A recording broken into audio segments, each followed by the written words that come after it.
vi fia te fatalo fatu nei fo I vai O Le Afiafi. Le Afiafi nei la so tofi e le fo ina lulu wa wingo le tau e pe na yele nei fo yaso ya vi ia le lofa maranga le yo le tua. Le o te ina mai le tu soifua ma so mata wola. Ele nei fo I vai O Le Afiafi. Sa poponga nei o tato pokalame o le fasaunga O Le Afiafi. I lunga la wala ata nei o le NUSTV. Pe on masania ia Afiafi o aso tofi ta itasi.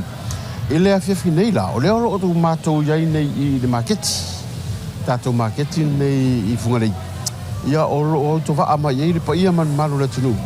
Wala fo I le faatawina lea o fo fa eleanga. Me se fo I o faatoanga. Ia wala fo I nei selen mo tau singa o ainga. O nuu ia e me se fo I o mea fai e kalesia. Lea la o yai tatou pakalami pa ia le. E ui le lolo wau tau. Ai o le tele o fala au tau mawhamata. Misi o whala waina, o le maukeni, o le whala, so o se tuainga whala au. E o lo whaatau nei tātou maketi. Misi e voi latu langa le mea mata, o lo o iei le telo le au whai, so o se tuainga au whai lelo iei. Misi e foi o le talo. Ia i ono timu leo tau whare tonu e fotu langa I le, am foi leo ka amu, am salo po tai au, tele me ta amu a ngawin ma saviri, tele ta amu voi wai whapere e sa o saviri, au le foli alo. Ma ke kilo ya ai ono la unga ia tatou pokalami nei fa fianga foi nei sa ia le anga inga luenga yo a onga no so I tai au ya leu tatou o meni vai me la una cinta fa fianga restas vai foi tatou pokalami totali mai tatou fa au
So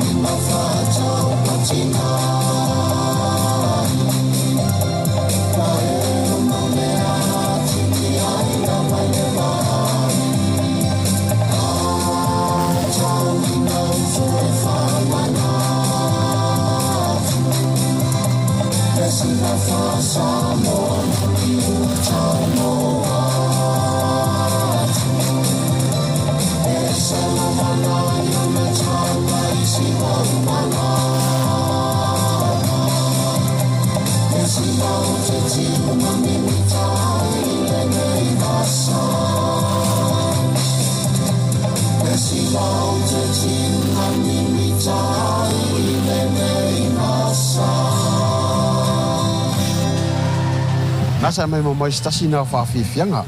Ya wala fo ile fa no fili mu ele fiafi. Ya ua mai ai fo ia tatu tau maftanga. Ai pe na isi sin mai. I tua. Leo lo ye tu lang fo ile o saltu mo me o salima. Lenga sia mai ile tua ni o le lau ni pa. Oso ni piwo tele puru mu fo ile para. Ah, piwo sadwele family. Sadwele mo tamalawa. Ai oso ye sa fa nga la tatu saltu.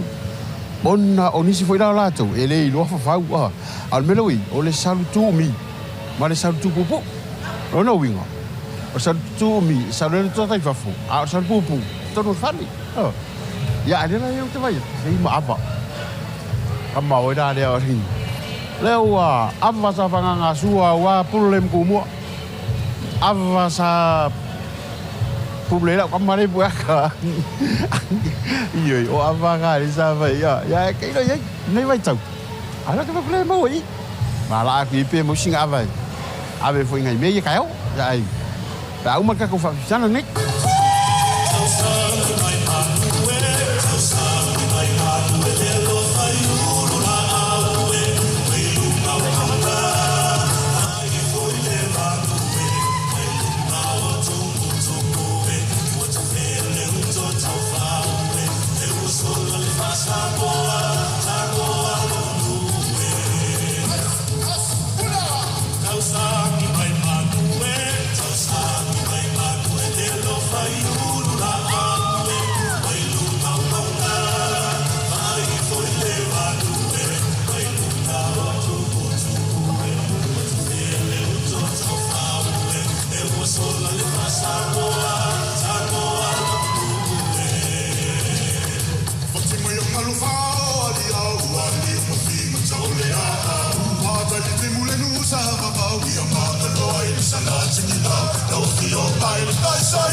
nasa mai mo stasi na fa fianga ye vai foi tatu po kalame ai ola tatu sei sin tatu malolonga a te tari mai fa wa tatu po kalame nei ole fa sa no le fiafi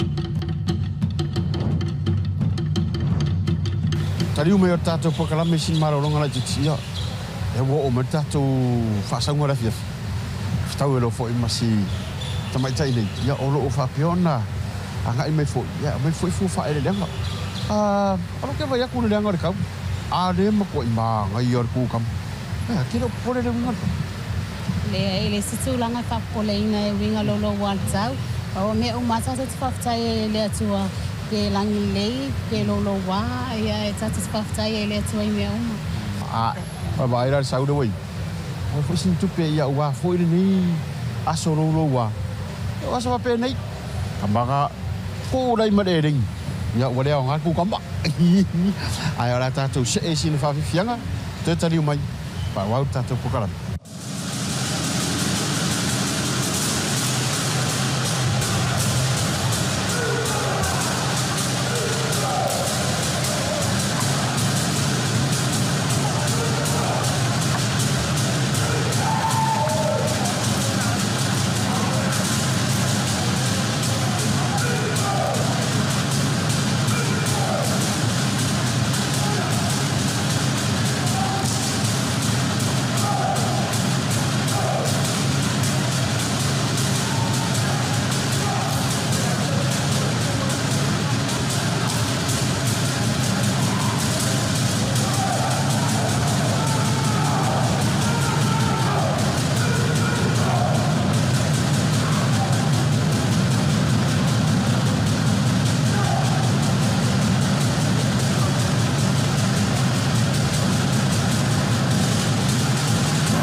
Ia, tari mai o tātou whaasaunga ne Afiafi. Ia, reo tātou o mai risi le vaenga. Ia, ma nei ia rei tūra o mai. Ho i konga. Tai whalawe lawe, tūlanga whapena. Ia, me se fo i o la e mo me taurima. Sena ma nei o tūlanga le tātou marketi. A fio me tātou tunu. So o se toenga o loe whatau e. Ia, e pe o tūlanga na tātou se tātou whaafianga. Tātou tari o mai. Whauau tātou whaasaunga ne Afiafi.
Nasa mai mo stasi na whaafianga. Ile nei fo ia Afiafi ia tātou pakamini le whaasaunga. Tusina mai. Ile me whaamaki. Mo whala whaamaki. E keli. Kele ngin maki. Awai fo ia. Nei sa fo ia mise fo tina. Ia wala fo ia tau whenga mo le whaamati. Pio na halo te fo in masin fo. Ade mo i ka ko whala. Ala whai o ti tātou pakamini stasi ni whaafianga. Tātou te whtāpa i le reasfou, le asu tofi a mō te minei. Ia whasau sango O Le Afiafi, whasau foia.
sao o te whaatau moa moa uli moa sina o le moa ua I tai le fia whaamisa. Oi moa e na au sao o te whaatau moa moa uli moa sina o le moa ua I tai le fia whaamisa. Oi moa e na au sao o te whaatau moa moa uli moa sina o le moa ua I tai le fia whaamisa.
Upon hearing the cries of her people, rose from the underworld Pelosi and declared war against injustice and the suffering of her people.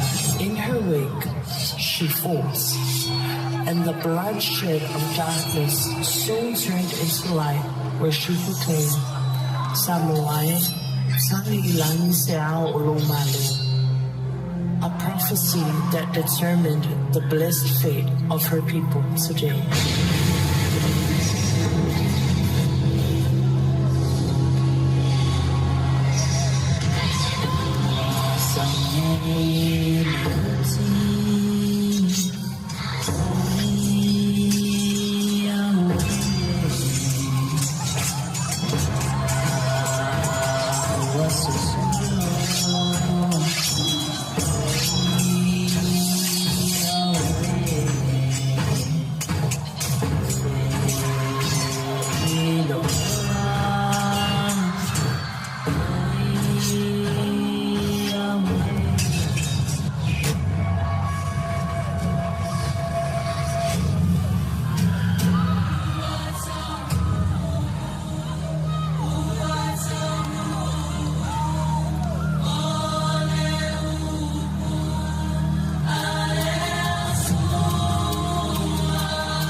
Ia le ola, o le ola fo'i, o le mana malama leo tanata.